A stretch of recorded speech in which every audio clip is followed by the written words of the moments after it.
এই অঙ্কটাতে বলেছে সমাধান করো। X square minus 2x is equal to 1023। আচ্ছা, এখন এই অঙ্কটা কিন্তু অনেকভাবে করা যায়।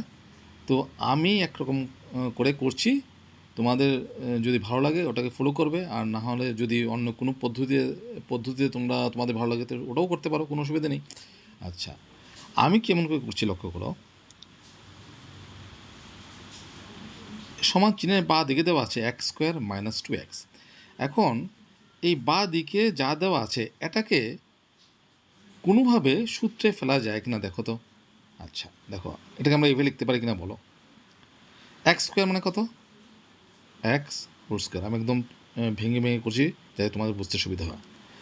তাহলে এটাকে যদি আমি ব্র্যাকেটের ভিতরে যা আছে তাকে যদি আমি ধরি square minus 2 into X into B এর জায়গায় কত ধরলাম 1, তাহলে 2ab প্লাস বি স্কোয়ার অর্থাৎ 1 স্কোয়ার। এখন সূত্রে যে ফেললাম এতে আমার মানের কোনো পরিবর্তন হলো কি না আমার লক্ষ্য করতে হবে। X square x whole square কী কথা, মাইনাস 2x মাইনাস 2 2x ঠিকই আছে, কিন্তু এখানে কত লিখলাম 1 স্কোয়ার অর্থাৎ 1। এখানে কি 1 আছে? নেই তো, এটা বেশি লিখলাম। তাহলে আমার এটা সমান করতে গেলে কী করতে হবে, এটাকে আমার ক্যান্সেল করতে হবে। কী লিখলে ক্যান্সেল হবে? মাইনাস 1 স্কোয়ার লিখলে আমি ক্যান্সেল করলাম, এটা বেশি এনেছিলাম, এটা বাদ দিয়ে দিলাম, তাহলে সমান হয়ে গেল। এক্স স্কোয়ার মাইনাস 2x লেখা যে কথা, আর এই সবটা লেখা একই কথা। আর ইজ ইকুয়াল টু ডান দিকে কত আছে 1023, ঠিক আছে। আচ্ছা, এরপর কী করলাম দেখো,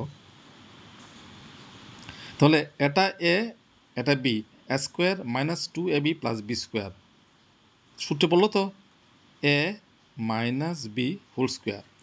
আর এদিকে আছে মাইনাস 1 স্কোয়ার মানে কত 1 is equal to 1023 or x minus 1 whole square minus 1, আর এদিকে আছে 1023, এটা প্লাস বাদিকে নিয়ে আসো মাইনাস 1023, তো ডান দিকে কিছু নেই মানে কত আছে 0 আছে, or x minus 1 whole square, এই দুটো যোগ করলে কত হবে মাইনাস 1024 ইজ ইকুয়াল টু 0। আবার দেখো এই সবটাকে আবার কোনো সূত্রে ফেলা যায় কি না, যায় কিন্তু। দেখো একটু বুদ্ধি খরচ করলেই করা যায়। এক্স মাইনাস 1 হোল স্কোয়ার যেমন আছে এমন থাক, আর এদিকে কত আছে 1024। এটার উৎপাদকগুলি কী কী আছে চলো আমরা বের করে দেখি। 1024, ঠিক আছে, এটা আমি রাফে করছি। 2 দিয়ে ভাগ করো, 5 দুগুণে 10, 2 কে 2, 2 দুগুণে 4, আবার 2 দিয়ে ভাগ করো, 2 দুগুণে 4, 1 11, 5 দুগুণে 10, 1 12, 6 দুগুণে 12, আবার 2 দিয়ে ভাগ করো, 2 কে 2, 2 দুগুণে 4, বিকুল 1 16, 8 দুগুণে 16, আবার 2 দিয়ে ভাগ করো, 6 দুগুণে 12, 4 দুগুণে 8, আবার 2 দিয়ে ভাগ করো, 3 দুগুণে 6, 2 দুগুণে 4, আবার 2 দিয়ে ভাগ করো, 16 দুগুণে 32, আবার 2 দিয়ে ভাগ করো, 8 দুগুণে 16, আবার 2 দিয়ে ভাগ করো, 4 দুগুণে 8, আবার 2 দিয়ে ভাগ করো, 2 দুগুণে 4। আর দেখো আমি অনেক ভেঙে করছি কেন, তোমাদের বুঝতে যাতে অসুবিধা না হয়। আচ্ছা দেখো 2 কয়টা আছে 1 2 3 4 5 6 7 8 9 10, এটাকে আমরা এইভাবে লিখতে পারি কিনা 2 দুগুণে 4, 4 দুগুণে 8, 8 দুগুণে 16, 16 দুগুণে 32, কত এটা কতটুকু হলো 32। আবার এই দুটো দেখো এখান থেকে দেখো 2 দুগুণে 4, 4 দুগুণে 8, 8 দুগুণে 16, 16 দুগুণে 32, কত হলো 32।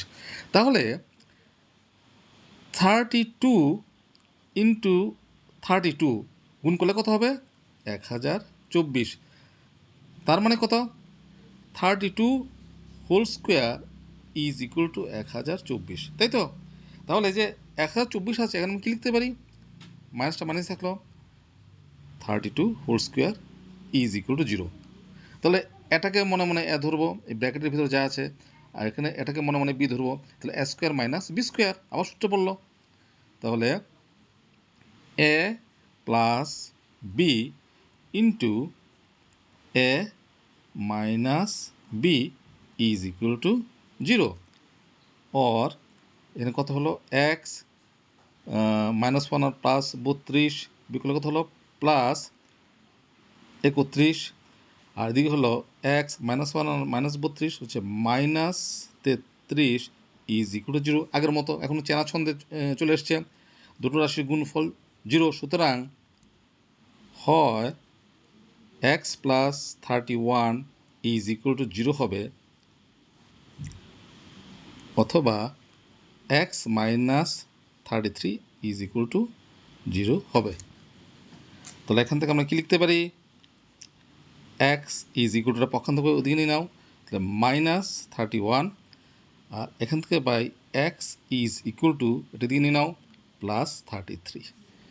তাহলে আমরা কী পেলাম, এক্সের দুটো মান পেলাম, একটা হচ্ছে -31, 33। তো এই হচ্ছে আনসার। খুব সুন্দর অঙ্ক এবং বুদ্ধিদীপ্ত অঙ্ক। এটাকে আমি একটাভাবে করলাম, তোমরা চেষ্টা করে দেখো অন্যভাবে করা যায় কিনা। হ্যাঁ, এটা অন্যভাবে করা যায়, তোমাদের যে পদ্ধতিটা ভালো লাগে সেটাই তোমরা গ্রহণ করবে।